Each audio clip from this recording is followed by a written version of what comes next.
Hi everyone, it's Linda and I'm back with another short video with some show and tell.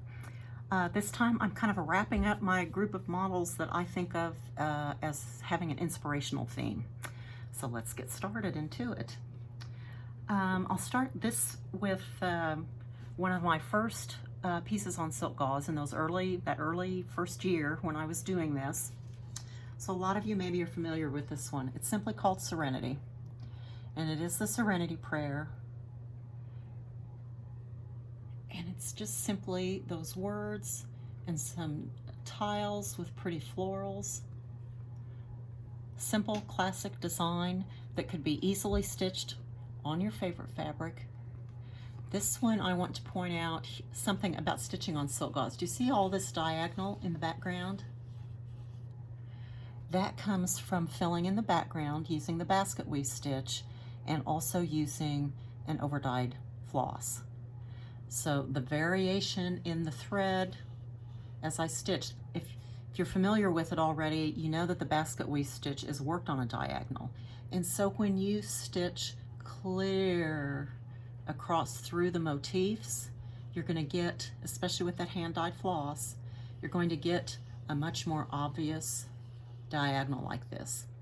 Now, if you don't really like that look very well, what you can do is still use that same thread, but just kind of meander in sections and just kind of work your way around the words and the motifs rather than trying to make it very linear looking. You'll get a very different look. Another trick I have tried and have found to be very helpful is I stitch in kind of a checkerboard pattern. So that will still work on a diagonal, but the checkerboard lets the floss, it still gives you that movement, but it's not this linear kind of thing. So there's a couple of different ways that you can do that. So again, this is Serenity, an oldie, but still a goodie.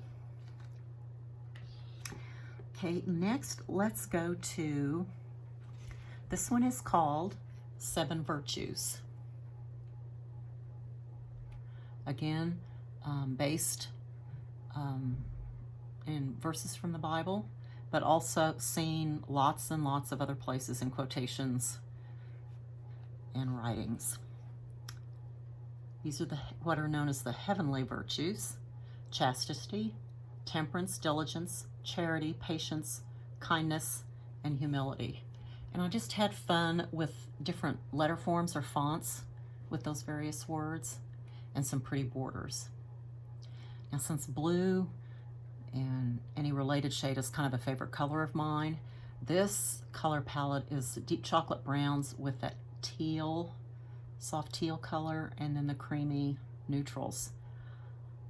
There's only about 4 colors used in this all together, and the 2 prominent ones here, the dark brown and the chocolate, or dark chocolate brown and the teal, could be switched out for something else. If you want something with a lot of punch, maybe a charcoal or black and red or burgundy color or something like that, or go all greens, a dark green and a soft green. So this one is one that you would be able to change up a little bit based on your preferred colors.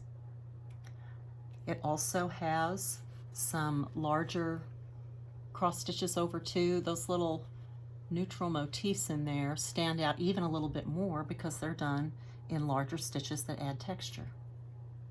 So again, this is called 7 Virtues. Okay. Okay, here's one. Again, this was a quotation that I ran across somehow. I couldn't tell you now where, but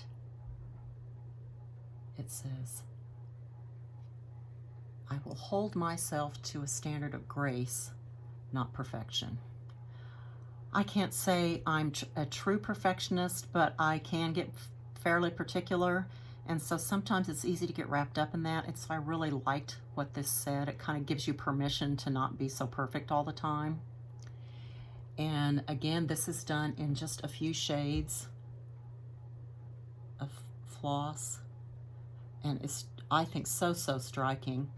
One thing that I really liked about this, it's maybe a little hard to see, but this dark burgundy, I believe might be cherry bark from Gentle Art. I don't know if you can see on there, there's a little, the movement, the variation in the color of the thread of that dark background. It really adds a ton of dimension with this background pattern, even on that small scale.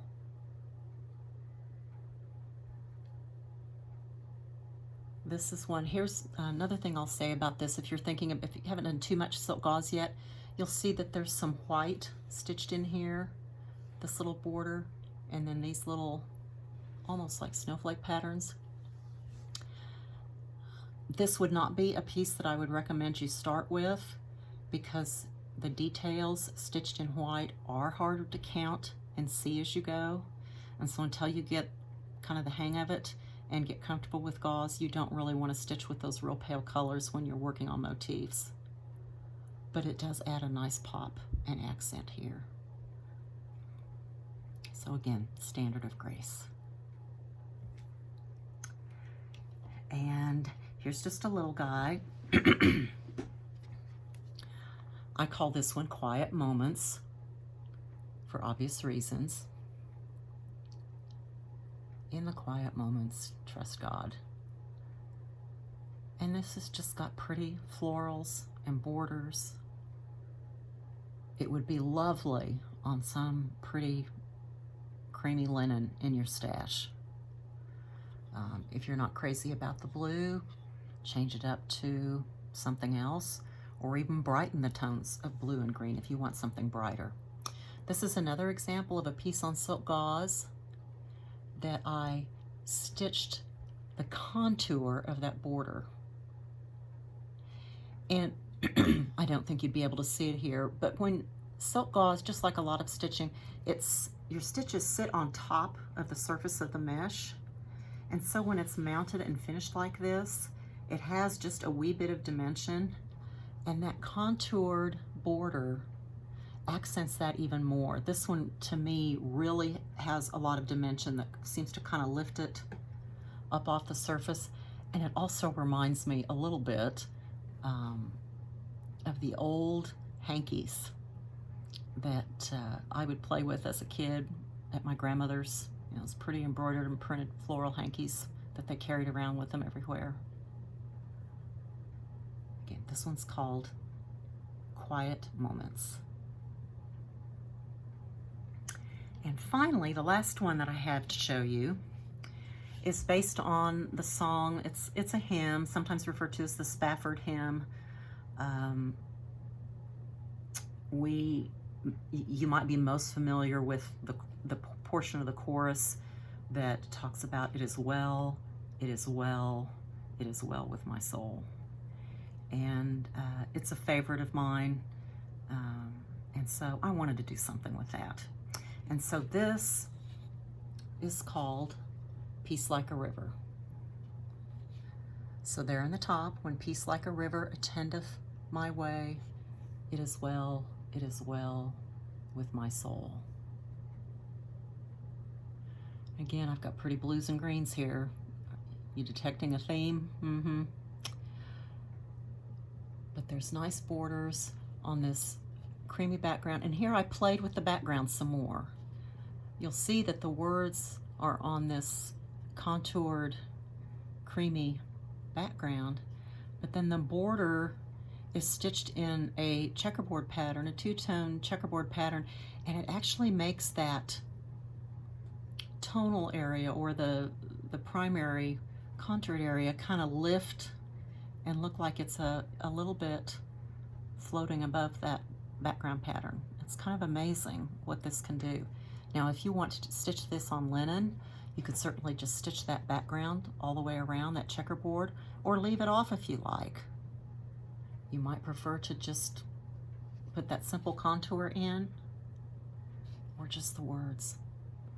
I'm not worried about any cross-stitch police, so I'm not going to come and get you if you don't stitch it just like the model. Okay? So be well, everybody. Until next time, bye.